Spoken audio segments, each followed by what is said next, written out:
These are issues that we want to understand very well so that we can effectively advocate to advance them. With Amgen's financial support, the Value and Innovation Steering Committee comes together from various patient organizations and selects topics that they think will resonate with an audience of primarily patient group advocates. We welcome your ideas for future topics. The Value and Innovation Forum plans to conduct 4 of these briefings per year. I've made several references to the Value and Innovation Forum and want to recognize the members of the steering committee. John Clymer, the Executive Director of the National Forum for Heart Disease and Stroke Prevention, Dr. Alan Balch, CEO of the Patient Advocate Foundation, Michael Bagel from the Alliance of Community Health Plans, Dr. Donnell Ivey, Director of Community Programs of the Association of Black Cardiologists, and Jeffrey Davis, Director of Regulatory and External Affairs from the American College of Emergency Physicians. Now, let's go to today's topic, transparency in healthcare pricing. And as I introduce the distinguished panel, I would like to remind viewers that you can comment on what you're hearing by using the chat function. And if you have specific questions, please post them in the Q&A function on your Zoom. So, welcome to our distinguished panel. We have a great group of experts to share their experience. First is Dr. Shira Fisher. Dr. Fisher is a physician and policy researcher at the RAND Corporation, focusing on health information technology research and policy. She has expertise in medicine, epidemiology, and technology, and experience in both qualitative and quantitative analyses, with specific expertise in medication safety and electronic records, as well as an interest in data visualization.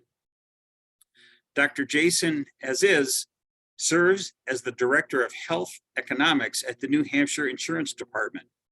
His work involves healthcare price transparency with a focus on medical and prescription drug pricing. He manages the New Hampshire Insurance Department's health cost website, providing valuable information on prices, quality of care, and provider options to consumers, insurance carriers, and providers. Marilyn Bennett is a Senior Policy Fellow for the Center for Health System Costs at the National Academy for State Health Policy. Before joining NASHP, Marilyn served as controller for Blue Cross and Blue Shield Carrier, a chief financial officer for a regional third-party administrator, Montana State Employee Health Plan Administrator, and special projects coordinator for the Montana Commissioner of Securities and Insurance. Andrew Mulcahy is a senior policy researcher at the RAND Corporation. His key research areas are prescription drugs, payment for healthcare services and drugs, and policy evaluation in general. He leads projects using Medicare and other healthcare claims and encounter data to study health insurance coverage, insurance benefit design, and payment for healthcare services.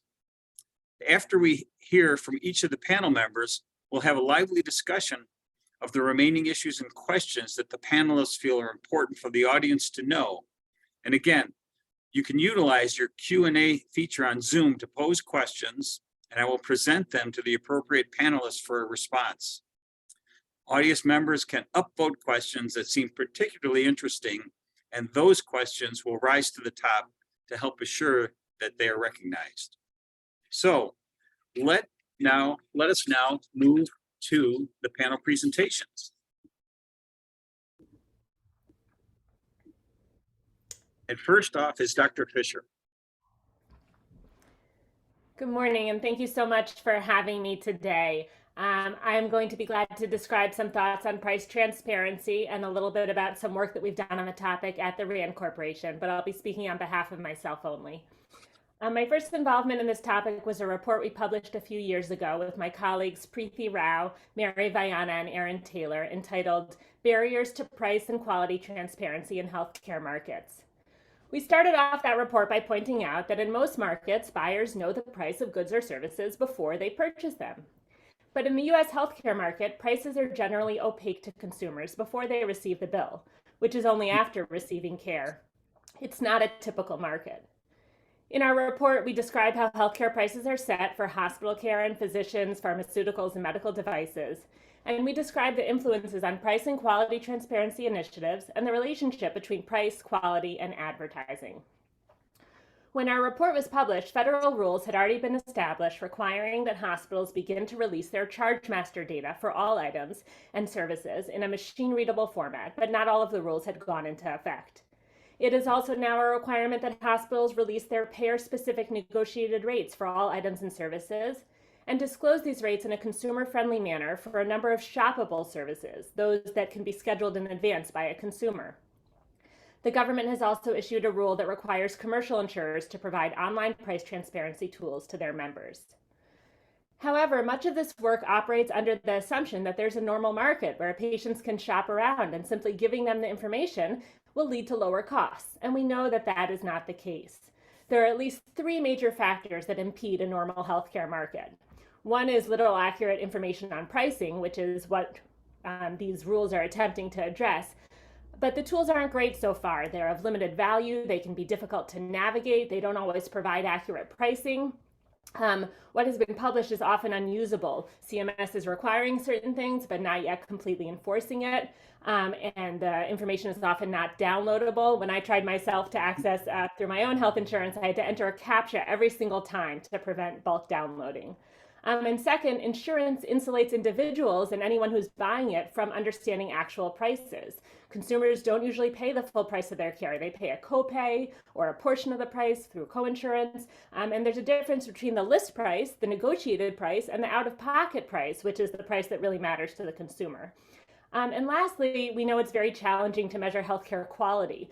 So something might be more expensive because it's higher value or higher quality, but maybe not. Additional barriers include regulatory and contractual barriers. So patients don't really shop around, and they can't, and I don't think they can really be expected to. They don't have the choices that this part of price transparency is based on. They're not operating in a free market. When they choose their insurance, they're limited by what their employer offers. And they're often also in acute distress when they're making these decisions, time-wise, emotionally-wise, driving distance. They can't really spend time shopping around if they have appendicitis or a cancer diagnosis. So I think it's somewhat unrealistic to expect consumers to always price shop and to burden them with that responsibility. In a paper by Mike Chernow and Zach Cooper and others on prices of MRI for scans of lower limbs, which is something that's expensive and something you can plan in advance, so you would think it would be shoppable, they found that on the way to the MRI that patients got, most patients drove past 6 cheaper MRIs. That is, patients often receive high-priced care when lower-priced options are available. Mostly, they found, because that was where their provider referred them. They just went where their provider referred them. So that's all to say that this information is important, but it's not likely to do a lot at the consumer level. Even though the consumers are paying for it through taxes and premiums and copays and coinsurance, it's very hard to ask consumers to act on this information. That said, it doesn't mean it's not important. Having this information is key for taking next steps in reducing costs and increasing equity in the market. But on its own, just putting these numbers on a website isn't going to be enough.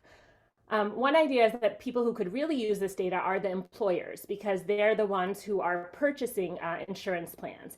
And later, I hope to tell you about some work that my colleague Chris Whaley and others at RAND are doing in this space through the RAND Hospital Price Transparency Studies project, where they're gathering and sharing claims data at the employer level. And that's a place where there might be more impact of price transparency because they can negotiate based on this information. So I'm looking forward to this conversation about practically what can transparency accomplish and what can't it, and how can we get there beyond listing prices on a website. Thank you.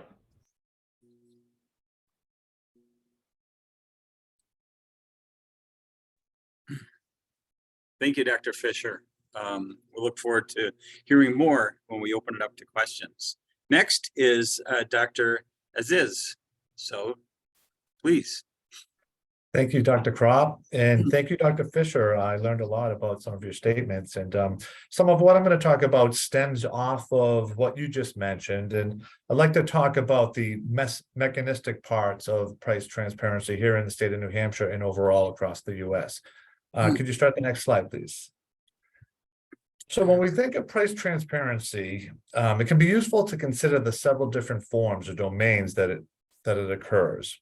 These include the All Payers Claim Database, which in New Hampshire, we use to derive cost estimates for New Hampshire health cost. New Hampshire health cost was an innovative approach to helping our citizens, insurers, and providers understand healthcare costs.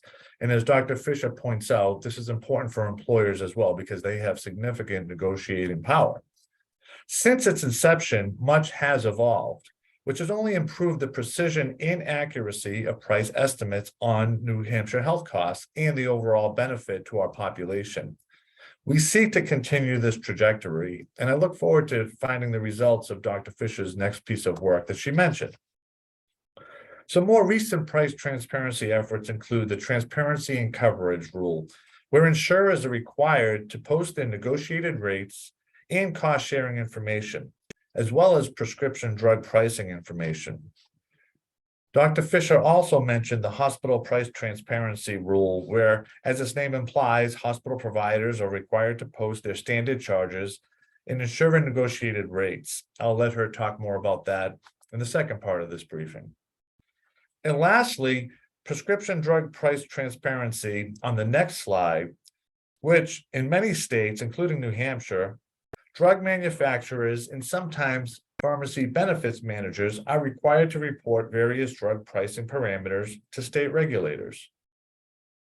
The next slide, I discuss some benefits to consumers that we've seen here in the state of New Hampshire. The long-run effects of New Hampshire health cost were examined in a carefully designed study published in 2019 and referenced below on this slide.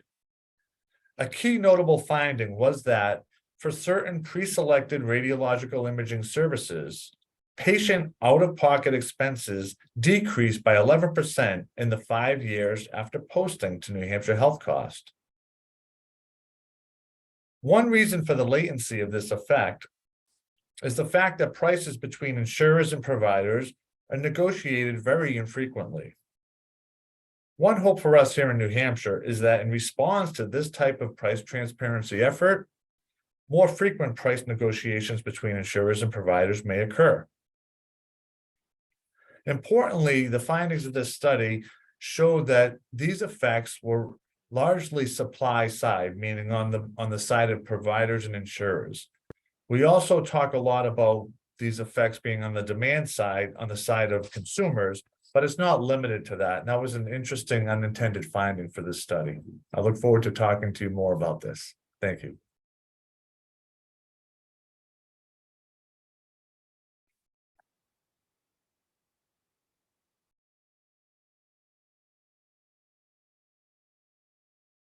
Thank you, Dr. Aziz. And now I'm going to hear from Ms. Bartlett about hospital price transparency. Thank you very much. Next slide, please. All the other speakers have kind of given you an overview, so I'll go through this quickly, but we're seeing these hospital price transparency and pharmacy transparency laws come into place, not only on the federal level, but on state level too. So as we noted, January 1st, 2021, hospitals were to report their data, which I've listed here, what must be included: gross charges, charge master rate, discounted cash prices, payer specific negotiated, and then de-identified minimum and maximum in both machine readable file and then a consumer friendly manner for at least 300 shoppable services, which 70 were defined by CMS. The results are not good in looking at the results of this. We're 2 years into it. A recent report by Patient Rights Advocate shows that it is increased on 2,000 hospitals up to 25% compliance. CMS has held two hospitals, has fined two hospitals for not being compliant, has sent out some notices. So we're heavily working on this at the state and the federal level to try to get this more into place. Next slide. We just covered a little bit on the transparency and coverage rule. That was to come out in July 1st. It did. Machine readable file for all covered services and items. And that's the plan and on the Plan and Insure Public website.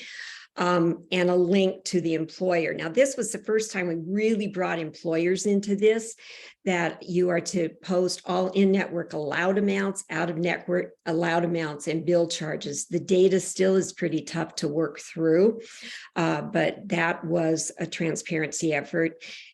January 1st, 2023, consumer price comparison for 500 shoppables on an internet-based price tool. Next slide. The Consolidated Appropriations Act, Section 201, prohibition on gag clauses, that there can no longer be gag clauses in service provider agreements. And it was effective for contracts and amendments after December 21st, 2021.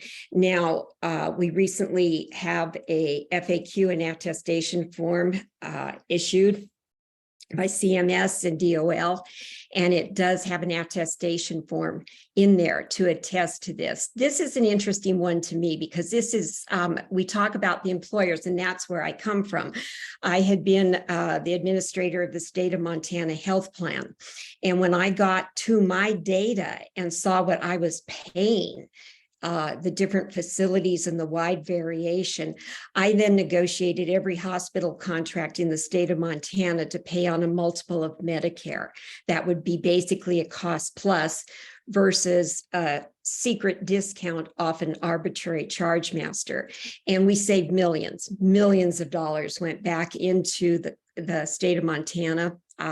Over 50 million was given back to the state as the plan had excess reserves. So I think I like the point that if employers get the data, then there is a lot you can do with it. But we're kind of having some stumbling points. We're starting to see cases taken to court, one in Connecticut, one in Massachusetts, and now recently, just 2 weeks ago, an employer filed a lawsuit in Virginia because their TPAs are not providing the data.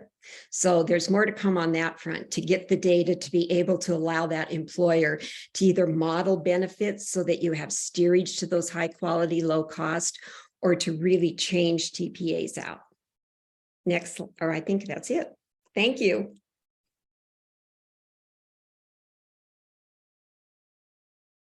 Wonderful. Thank you for that employer perspective. Very helpful. And now we're going to hear from Dr. Mulcahy about prescription and prescription drug price transparency.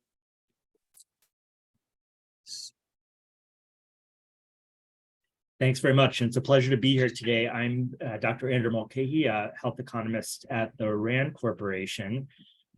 Shira started us off today and will provide a RAND bookend to the other speakers. RAND's a nonprofit research organization. And my work focuses mainly on two areas, on prescription drug prices, which I'll be talking about today, and then also on payment policy for broader healthcare services. And it's been, I've learned a lot already today, and from working with folks doing research in the price transparency area around the policy developments there. I think, in terms of links to how Medicare sets their prices, how prices are set for individual services that are then, in practice, really delivered to patients as a kind of bundle. All of the challenges that Shira mentioned initially and others have touched on along the way in terms of actually using these prices when published really resonate with me, and I can see the challenges in implementing them. But I do want to talk specifically about drugs today. Pharma in many aspects of health policy and health economics is its own niche. And there are many of these interesting corners of the healthcare system that are a little different than the elephants in the room: hospital care and physician and other professional services. Ambulance comes to mind as another one where an important set of unique stakeholders and arrangements and transparency issues around prices. In pharma, the biggest challenge is a proliferation in prices, many different prices, depending on your perspective and where you are in the supply chain. We hear price, thanks for putting the slide up. We hear, about drug prices in the media all the time. And, I often scratch my head when I do see something published in the Times or the Post, or read something online, or even read research studies. It often takes quite a lot of investigation to figure out exactly which price we're talking about. And so beyond hospital services or professional services, which, as my fellow presenters today have already talked about, there are a few different flavors of prices. I think drugs take the cake here. We shouldn't be surprised, I think, in prescription drugs that there are so many different prices. It's a very complex supply chain, very complex flow of information and money and products. And along that flow, every stakeholder is taking a cut and making a margin off of this. This is a system that's evolved over decades, and it generally works to serve each of the stakeholders along the way in the chain. I want to walk through this chart very quickly just to point out some key features. We'll start with the bar towards the middle, the $23. So this is a illustrative example only, just to stress that. I've pulled a few numbers in here and then cited where the numbers come from down at the bottom of the chart. The rest I have not labeled, kind of notionally arrayed heights here so that they make sense. I'll talk about the numbers specifically that are on the screen, and then we'll make up some numbers for the rest of the bars just for illustrative purposes. But this first price for a hypothetical insulin is, let's say it's $23 per 100 IUs of insulin, which is about the price we measured for the US in one of our studies just a couple of years ago.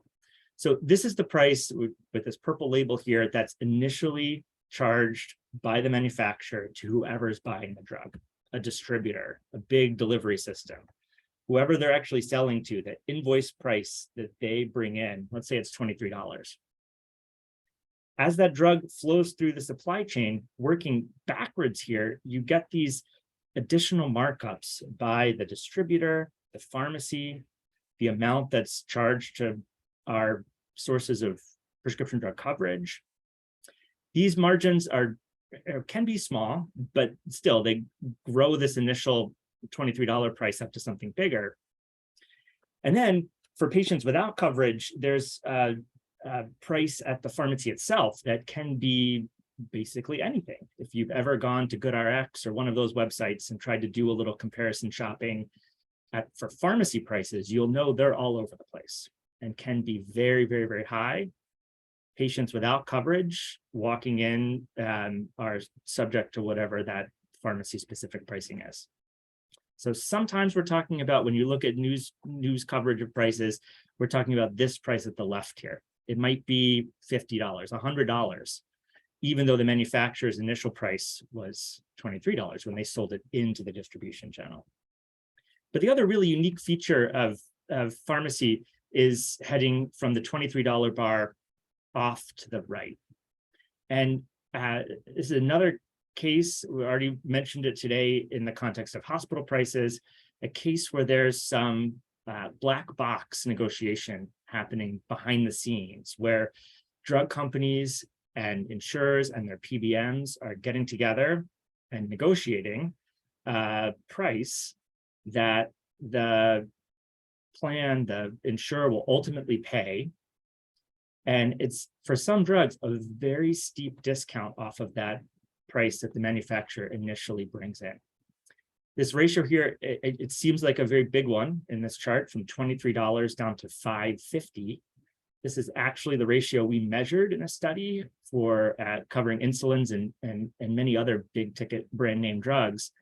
Insulins, while they tend to have these very high list prices in the left-hand side of this chart, it's also a set of drugs where there's relatively a lot of competition. There are 3 manufacturers and they're all jockeying to be the preferred insulin on an insurer's formulary. And so to trade off for that, they're happy to give a big discount. The slide did disappear. If there's a way to pop it back up for a minute, I'd appreciate it. Thank you. I'll finish up in just a second, John. So in this case, the insulin price manufacturer initially brings in $23. After they give these discounts to insurers, they only bring in $5.50 on average. That amount plus some dispensing fees is split between our plans and us out of pocket. Tend to pay quite a bit for insulin, proportionally say it's a 50-50 split.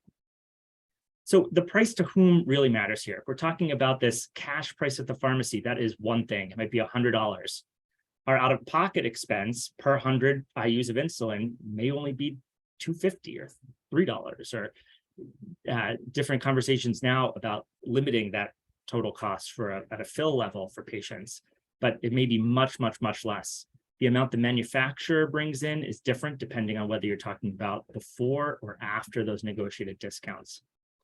And the one other thing we've done a lot of research on at RAND is this very last bar. No matter how you measure prices in the US, as a rule of thumb, prices in other high-income countries are half of what we pay, even after all of those discounts. So even after discounts, if the manufacturer's net price for insulin is $5.50, the average price in other OECD countries is $2.50. And I did include some sites down at the bottom of this this chart. This is obviously a very timely discussion around drug price transparency with many policy developments around Medicare negotiation for drug prices. Eli Lilly today just announced some unilateral changes to pricing on their end. There's active policy development around some broader sets of pricing controls for insulin that would lead to more transparent and more consistent prices for patients over time. I'm happy to get into any of those topics later. Thank you, Dr. Mulcahy. Very interesting dynamics, particularly in the pharmaceutical side of things. I'd like to come back to you with a specific question later. Going to let you actually catch your breath in the meantime. What I'd like to do is to offer up a question from one of our viewers that I think is a really good question. And this individual said, it's great that price transparency can help to lower costs, but they're wondering how to keep the prices lowest for the patients. Put another way, how do we prevent cost shares from being pushed down to the patient/consumer? So let me throw that question out for the panel, and any one of you who would like to take a stab at that, feel free. I'd like to take a stab at that because it's an excellent question. When I was administering the state health plan, it was very important to me that we either increase benefits or lower cost to members and that we push that savings to them. What we did do was increase benefits. We were able to do that. I think that falls, we're talking about insurance company plans in the fully insured market. And then we're talking about employer self-funded plans. And on the employer self-funded plan side, I think that the plan has, as a fiduciary, has that obligation. But I can understand that question because what we frequently see is that the co-pays, the deductibles, the out-of-pockets tend to go up, up, up. And where are the savings going? Now, I can speak with the employer health plan. I think that that's up to the plan to make those decisions, and to employees should have an active voice in that. We're working with some unions, the unions that have filed suit in Massachusetts and in Connecticut. There are a couple of other union lawsuits that are being filed that are are asking that very same question to hold that employer responsible to keep those costs down. My bigger question is within the insurance companies. How are they managing to do that? We know that their insurance companies are sharing in 340B spread. We know those negotiations. We're trying to get to some of that data through legal action to be able to follow the money. I wish I had a really clear answer other than when prices are posted, when you can see those prices. If you can at hospitals, you can go to the lower cost. You can work with your employer health plan, self-funded, do steerage to direct people to the lower cost, possibly share savings. So I think part of it comes into benefit plan design, and then part of it comes into that whole negotiation side with TPAs. But I'm really curious to hear what Dr. Fisher has to say. Great. Dr. Fisher, would you like to add to that? Sure, I can tell you a little bit about this price transparency project, which is basically heading in that direction, Marilyn. What Chris Whaley and his team, excuse me, asked employers to do is to submit their claims, to submit what they actually paid, because that is where it makes a difference. It uses claims data to compare these hospital prices to enable employers to be better informed shoppers, and to report hospital prices relative to a Medicare benchmark. And so they found, as would be expected, that some states, for example, Hawaii, Arkansas, and Washington, had relatively lower prices. They had prices below 175% of Medicare prices, while other states, Florida, West Virginia, and South Carolina, had relative prices of at or above 310% of Medicare prices. So really a wide spread when you just compare to Medicare prices. They found that across all inpatient and outpatient services, employers and private insurers, this is in 2020, paid 224% of what Medicare would have paid for the same services at the same facilities. So this is the kind of transparency that you can't get from the websites the way they're set up right now. You can really see what's being paid. And some other findings, let's see.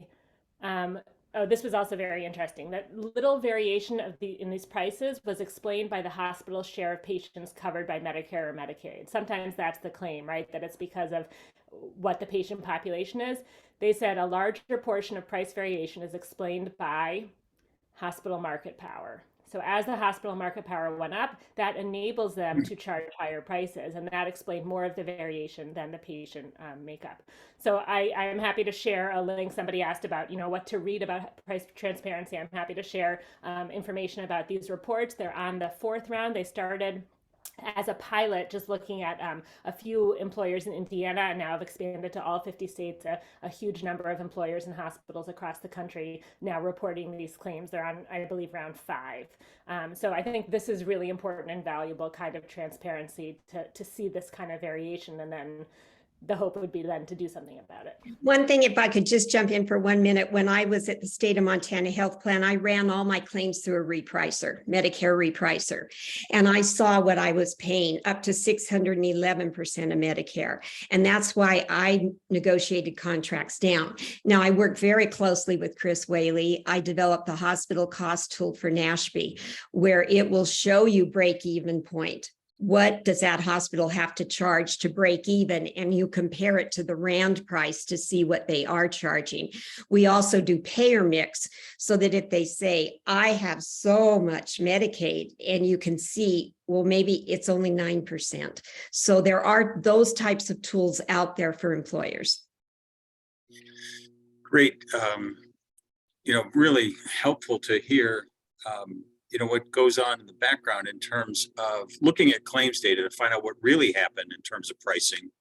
And then also the concept of using a standard benchmark, with Medicare pricing being a benchmark to examine prices against. So very, very helpful, from the research perspective. Now, Dr. Aziz or Dr. Mulcahy, thoughts on that original question? Yeah, that's a great question. I'd like to just add an additional perspective to that. And every year in New Hampshire, we have an annual hearing to look at cost drivers of health insurance premiums. And so it's tempting to get centered, especially from the consumer level, to get centered around the cost sharing component of the cost for drugs. But what we see every year, and increasingly so, is that an increasing drug spend is a primary driver for increasing health insurance premiums. And specialty drugs account for about 54% of the total drug spend in our state. And that's the #1 driver for health insurance premiums. And so at the cost sharing level, that affects the individual, but the entire health insurance market is adversely affected by increased costs by these drugs. And so that's probably a major driver behind a lot of the prescription drug price transparency efforts and legislation that Dr. Mulcahy was talking a lot about. You know, just to add on, I think that many of the most expensive specialty drugs are oncology drugs, other, in terms of the clinical kind of context and need for treatment. It's definitely there. Like, these patients should probably be on these drugs. And so situations where under commercial coverage, there's a 20 or 30% coinsurance in play, or under the current Medicare Part D benefit, you end up in a catastrophic phase where you're on the hook for 5% of the cost forever. This puts patients in a very tough spot. High deductible health plans. I mean, thinking about an insulin, that insulin example up on my prior slide, that's, if you're paying the full price without a rebate through some large deductible phase, that adds up very fast, big dollars. So I think it is really important to think about some of the policy developments that are tackling that specific aspect of this issue, high prices to patients at the point of dispensing. And the most notable of these is in the Inflation Reduction Act, where for Part D and Part B, both the physician administered drugs and also pharmacy dispense type drugs, there's going to be an overall cap in Medicare of $2,000 a year, which will basically affect every Medicare beneficiary on one of these specialty drugs. This is a major change in the Medicare benefit. I think it's going to be interesting to see whether there's adoption of similar kinds of caps on total out-of-pocket spending outside of Medicare. But that's a big change in, at least in the Medicare space. Great. Thank you. While we're talking with you, Dr. Mulcahy, while we're talking about medications, and I think that people would agree that the most frequent encounter that people have with the healthcare system is usually in the pharmacy. And so prescription drugs are something that I think are on people's minds with some consistency. So there was a question that came in about the PBM Transparency Act of 2023. It looks like it's Senate Bill 127. I don't know if you've had a chance to look at that, if you have some thoughts about that specific bill. Yeah, it's a great question, and it's one of a couple different approaches to try to shine a light on some of that black box I mentioned earlier, the negotiation between PBMs and drug companies, and just as important, PBMs and insurers and plan sponsors. There's a real imbalance of information here, where PBMs are going in and negotiating these big cuts for insulin's 80% off of the initial amount. That money gets passed to the PBM. And the big question, back to one of Jason's points, is, well, how does that money that gets paid as a discount back to the PBMs, how much of that actually gets back to insurers, and how much of it actually benefits patients? There are a lot of open questions here. I mean, it's clear that PBMs are making money out of this transaction. Exactly how much they're making, I think, is still a question that folks are debating. There are a couple separate policy efforts here that I think could help. There's a ongoing data collection as part of the No Surprises Act.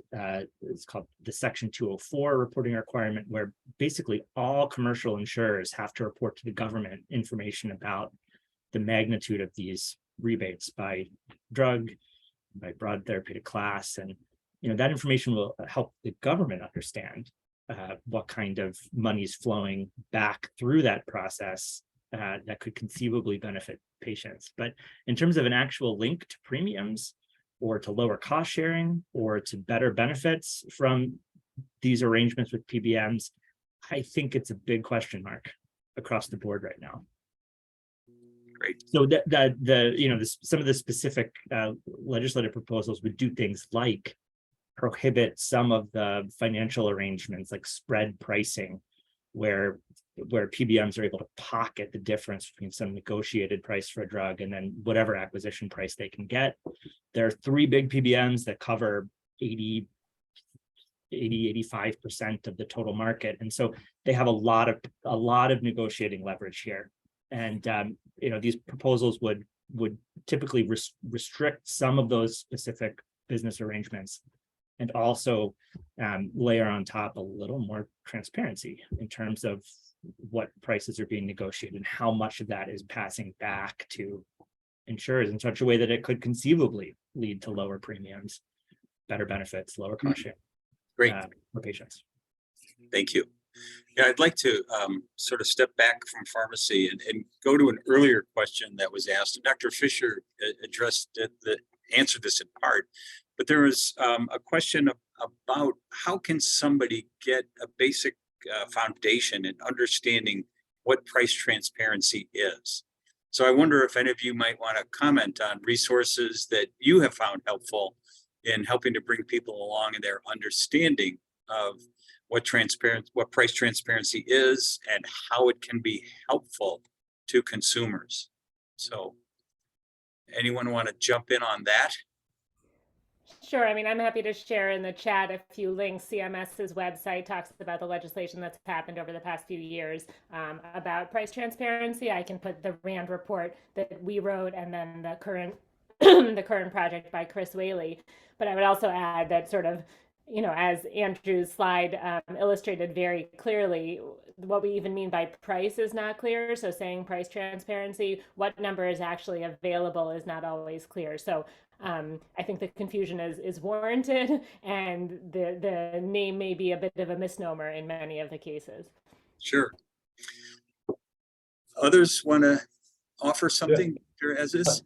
I'd like to add to that too. As a regulator, I think an unrealized part of price transparency has a lot to do with oversight, and even with use of the hospital price transparency and their standard charges, we're able to oftentimes use those data to ensure the fidelity of pricing and compare against the actual claims database to ensure that the providers and the insurers are actually paying and charging what they say they're charging on their website. So that's something that the consumer oftentimes doesn't see. So as an oversight entity, we also use these price transparency rules and laws to protect the consumer. And I think that's probably an understated benefit to our populace. So I thought that worthy to mention. Great, thank you. Go ahead. One quick addendum. I think if you are filling a prescription personally for yourself, and you want to do a little sleuthing around, GoodRx, Googling what you could pay cash at a pharmacy. The US is this very interesting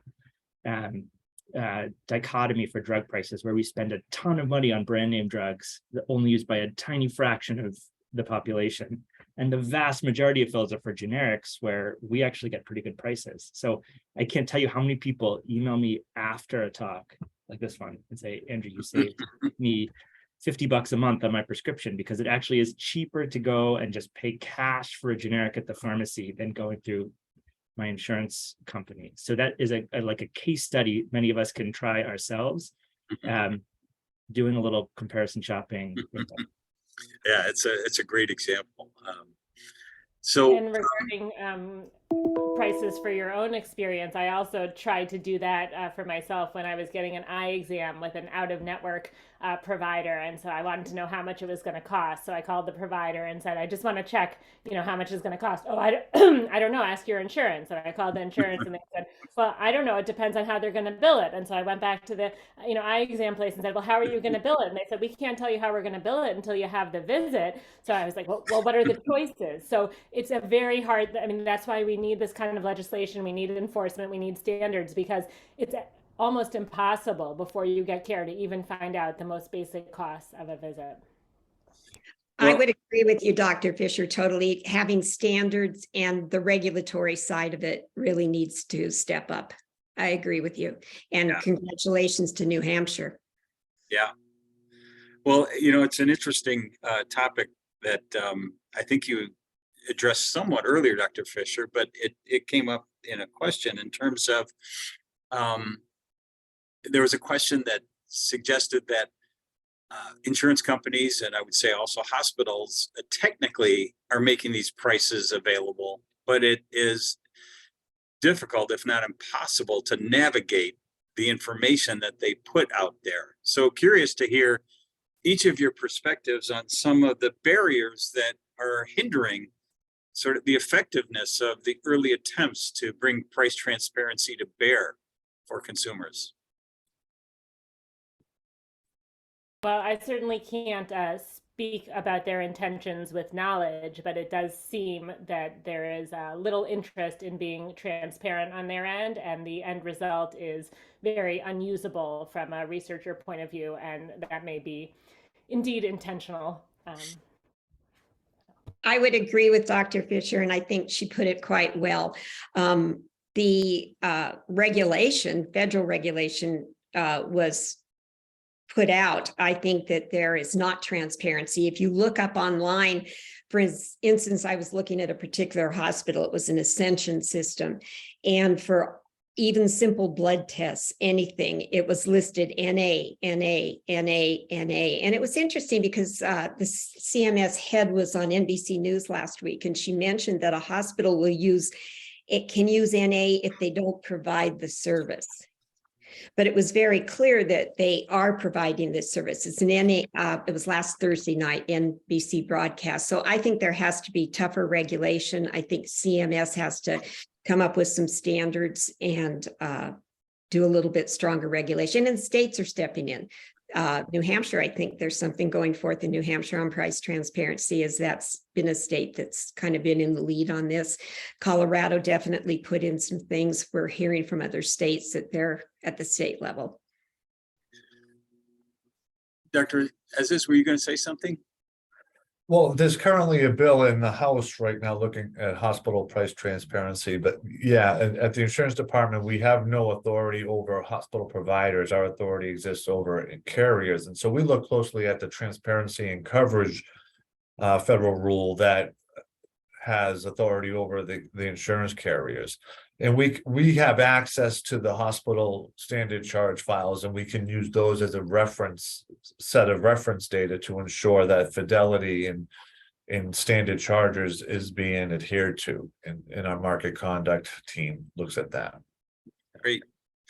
So I'd like to just pick up on something that I came across in preparing for this panel in terms of where there is good information available and the lack of consumer engagement to use it. And there was a great study that looked at a national supermarket chain that had initially put out pricing for their associates to look at for the shoppable services, and found minimal uptake. But then when they put forth a pilot to use reference pricing, they found that there was a much more significant uptake in the use of that information. And I'm wondering what each of your thoughts might be around that concept of reference pricing as a way to get better utilization of good, transparent information when it's available. So any one of you want to jump in on that? Well, I guess that's a really good point, is that another barrier to healthcare costs is who knows how much an appendicitis surgery should cost. There's, I don't know. All I can, it's like when you're getting married, hopefully you're only doing it once in your life. So like, how much should, I don't know, the boutonniere cost? I have no idea. You give me a number and like, maybe somebody else gives me a lower or higher number. That's my only reference, right? Or the photographer, or when you have kids and they're selling you a stroller and like, this is the stroller if you love your child, and this is the stroller if you don't care about their safety. And then there's some number in the middle, and that's what you're going to go for because you don't really have the comparison. So with healthcare, I have no idea what it should cost, but it does help to know that this place is cheaper than that place. So I don't think we have some absolute values. I mean, that's why, as Andrew was saying, it's also helpful to look at international comparisons, because that really puts some things into perspective sometimes. But even within the U.S., right? Why is it so much more expensive here versus there? That's really all we can say, since we don't know what things really cost. Right. To build on Shira's comments and putting my economist hat on here, I think it's really important to recognize that the prices we pay for healthcare are not necessarily related to the costs involved in producing healthcare. They are separate, and there are all of these other issues around coming up with the value kind of framework in health. It is very tough to do. Other countries outside the US have more frank and more transparent conversations around what's a reasonable willingness to pay for an improvement in some measurable health outcome. And that's why prices, I think, are in many cases lower in other countries. We tend not to do that here.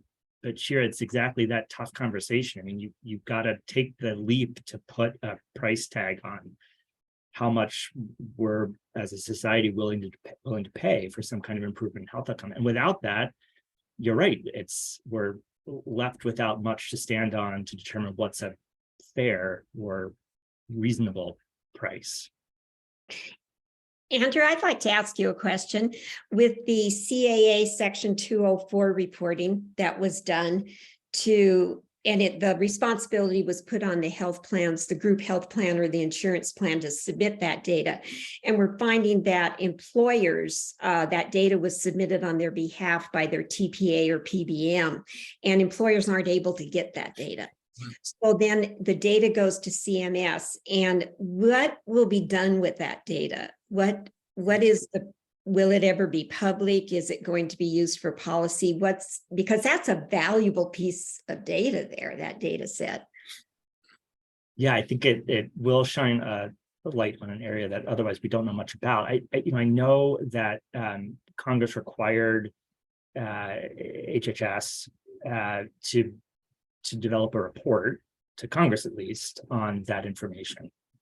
But we're touching on part of why these behind closed doors negotiated rebates exist in the first place. It's because drug companies and PBMs want that kind of price discrimination. Shira mentioned before, hospitals generally probably don't want useful information on hospital prices out there. And I think same thing is true here. So that data collection did have a set of protections about which of those proprietary discounts would be released.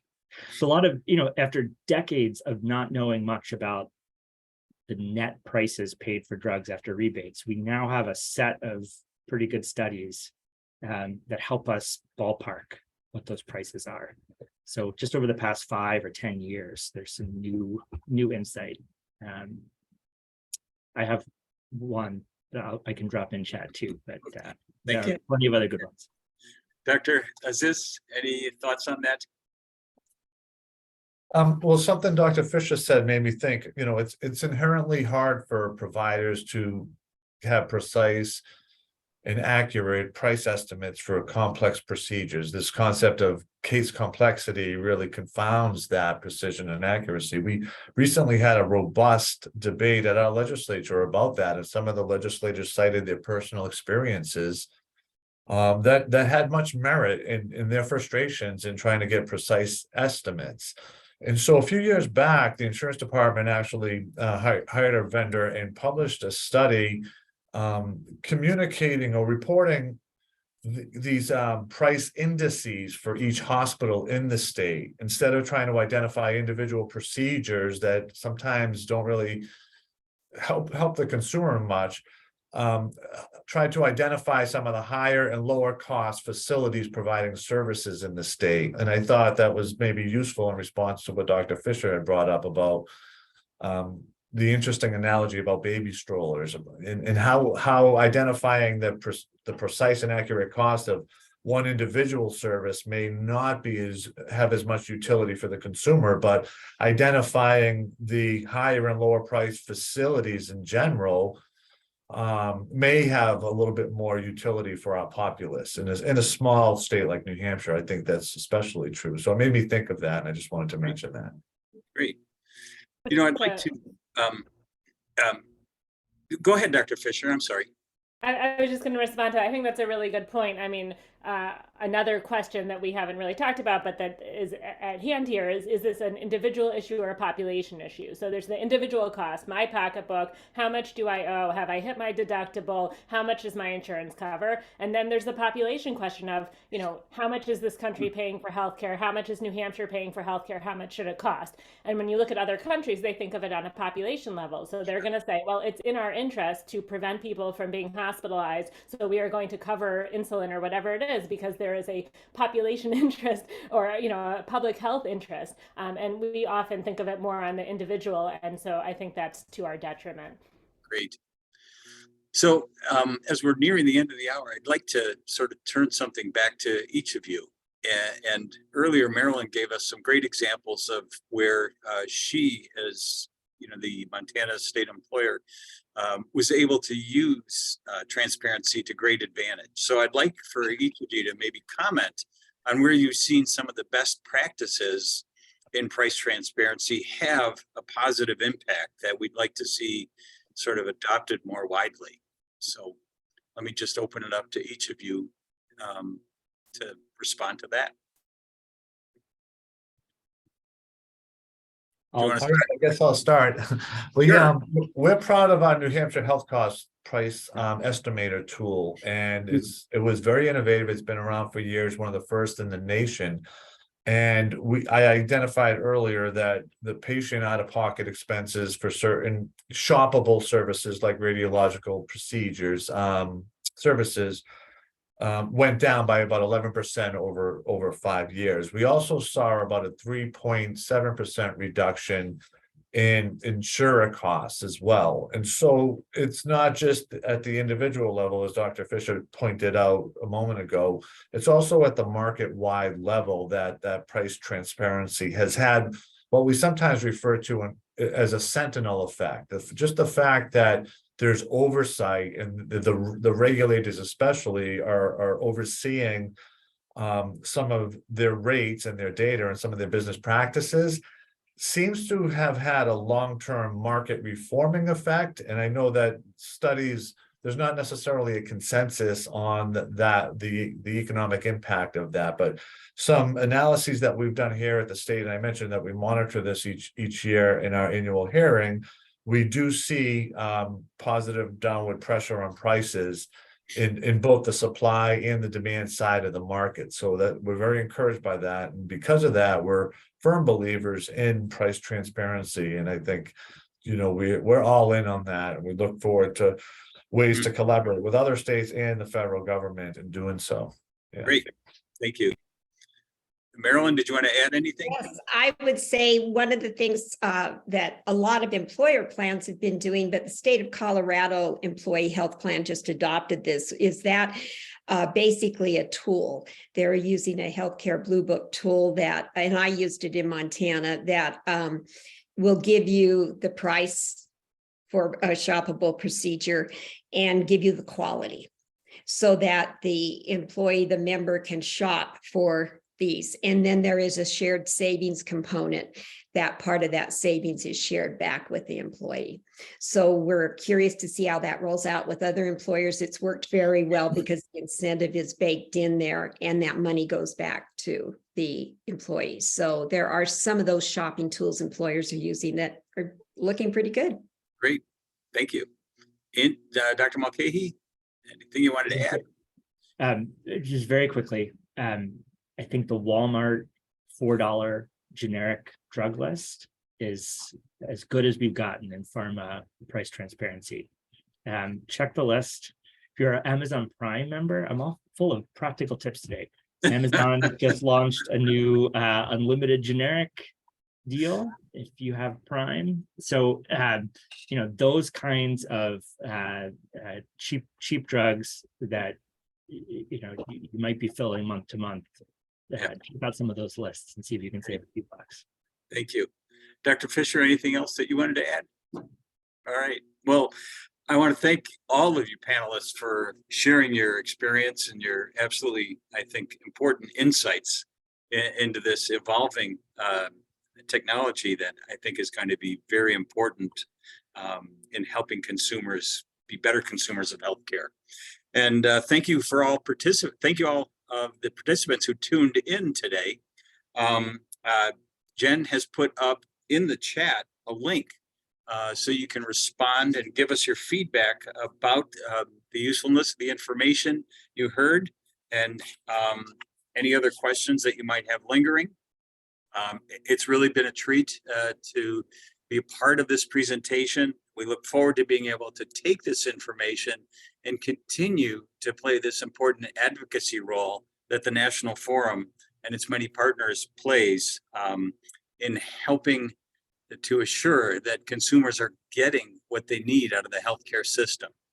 So on behalf of the Value and Innovation Forum, I want to thank Amgen, whose sponsorship makes these briefings possible, to our panel members for sharing their knowledge and expertise with us today. So everybody have a great rest of the day. Thank you.